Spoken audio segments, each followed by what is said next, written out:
Hermetic wisdom consists of the writings attributed to the ancient figure of Hermes Trismegistus. Modern scholarship divides Hermetic wisdom into two main categories, the philosophical Hermetica and the technical Hermetica, although Hermeticists themselves, both then and now, would not make such a strong distinction.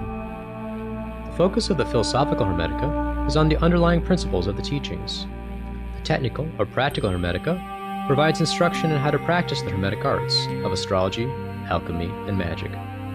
Common to both, however, is the fundamental Hermetic principle of unity. All things proceed from unity, from the One, and thus they maintain a connection to each other and to the One. Typically, reality was seen by Hermeticists as a series of emanations. The term the One can be misleading. It refers not to a spirit, or a being, or a thing, but rather to that which precedes being, precedes existence, contains all things, and underlies reality. It is similar to the Chinese concept of the Tao. The first differentiated thing or being to emanate from the One was a thought of the One. This is often seen as a logos or the demiurge, the creator god, which is the highest level of the divine that can be conceptualized.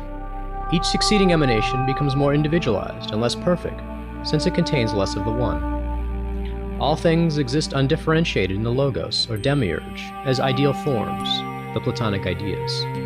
The next level of manifestation is then thoughts in the mind of the divine, or the anima mundi, the soul of the cosmos.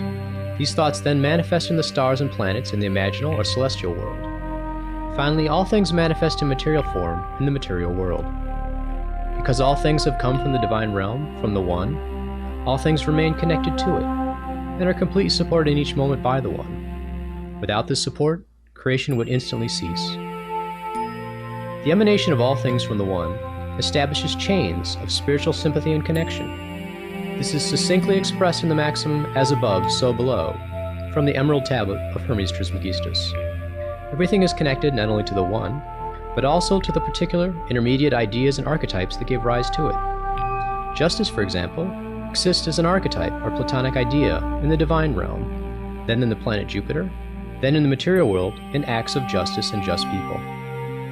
A spiritual connection thus exists between all acts of justice and just people and the planet Jupiter, and then the divine. Of course, Jupiter here refers not to the physical planet Jupiter, but to its archetype, its soul and intelligence. Another aspect of spiritual sympathy is the correspondence between macrocosm and microcosm, which holds that the patterns of a greater system are wholly contained within any smaller system. A simple example of this correspondence is the similarity between a nation and a family.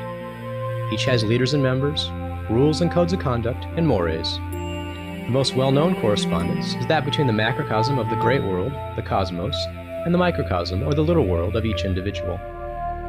Just as a human being is composed of a divine spirit, material body, and an intermediate soul, which is conceptualized by various traditions as the astral body, or the life energy of chi or prana, so the cosmos has the divine realm as its spirit, all matter in the universe as its body, and the anima mundi, the soul of the world, as the intermediate soul connecting the divine to the material world. Hermeticists did not see these sympathies as merely metaphor or poetic conceits, but as an accurate model of reality, one that could be put to use in a variety of ways. Astrology, one of the three Hermetic arts, was of course employed to this end. Horary astrology, for example, which was much more commonly practiced during the Renaissance than today, was used to answer specific questions. Typical questions might concern things such as whether a marriage will take place, whether land will be sold, whether debt will be paid. By reading the chart for the birth of the question, that is, the moment when the question was posed, the astrologer could determine the answer.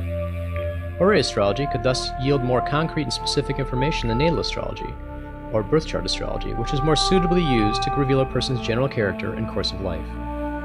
There are some modern attempts to explain astrology as the effect of sunspots or magnetism or other physical phenomena upon a person's body at the time of birth.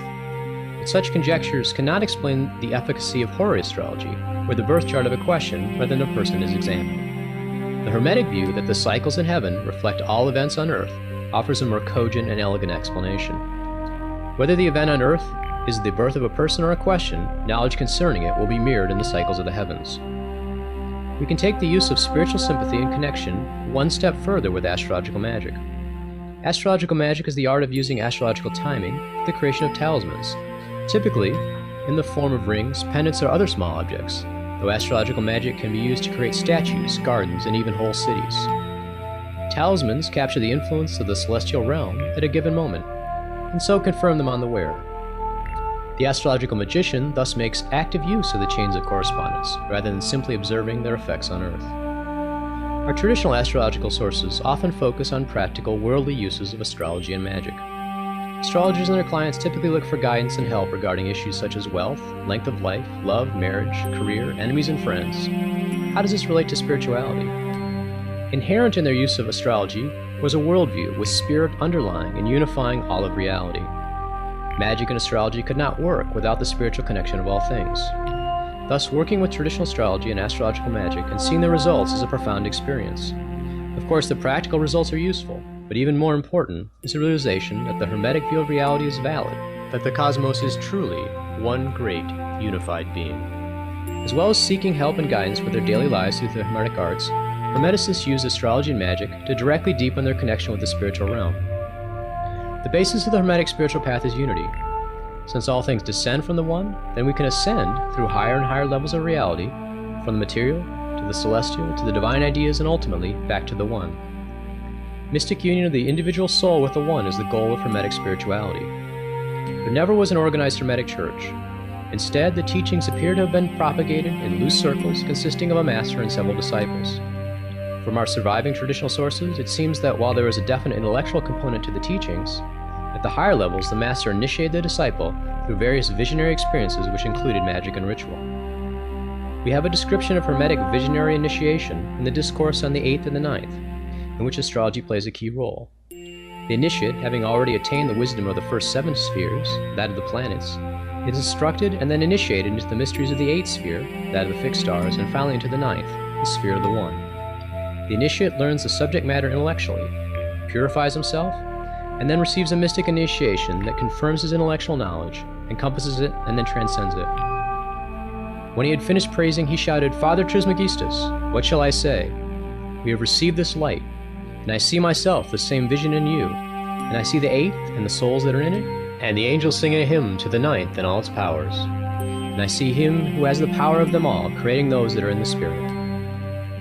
Hermes Trismegistus then tells the initiate to record this teaching in a book, writing it on turquoise and hieroglyphs, and to choose its time using astrology. Even while describing a spiritual and visionary experience, the astrological setting is still important. Hermeticism, like many Eastern spiritual paths, is founded on the principle of unity. But having evolved in the context of Western culture, it is more amenable to Western spiritual seekers. Hermeticism embraces a worldview that sees spirit diffused throughout all of reality.